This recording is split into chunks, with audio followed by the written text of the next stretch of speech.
ใส่ไม้บ้านพี่น้องเอ้ยไม้เหือนโอ้เดี๋ยวนี้ตาคนเครื่องแล้วเราไม่กินอะไร ตายเหือนลุงดาวเพราะยังโอ้ตายเปิดบ้านฮักก็มาหอดเด้เล่นยังมาอีกขั้นหนึ่งรถฮะแล้วเพิ่มขั้นหนึ่งอีกใครนะว่าบันนี้โอ้ตาย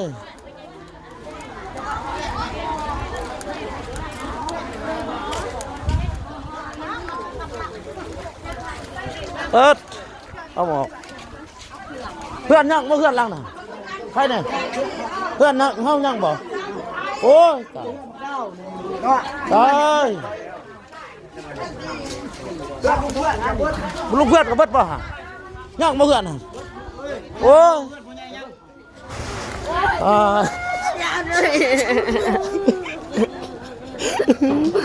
นายจ่านายเต้นดิเพื่อนอาลูกโอ้ยโอ้ยจะมาเป็นจริงๆดิได้หมอได้ยังไงบ่ได้บ่ได้จังแล้วได้เต้นบ่ได้ยังจังเพื่อนลุงดาวเพื่อนลุงดาวเลยเหรอมาเพื่อนลุงดาวมาหรือเปล่ามาอันนี้นับเด้อลุงดาวบอกเด้อตั้งแต่ก่อนโอ้ยเพื่อนยังอยู่พี่น้องบ่ไปสร้างบ่เป็นยังเนาะโอ้ยเบิดเพื่อนได้ล่ะตา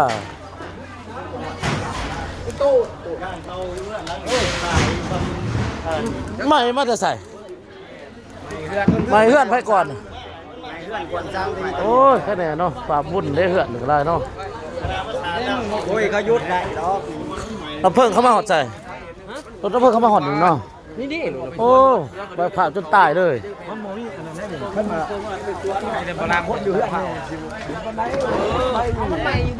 นั่งแต่เพื่อนลังตัวดีพี่น้องเพื่อนเฮาตัวย่างเพื่อนเฮาเนี่ยบาปเลยบุญผ่านสมิงเด้อหมายบา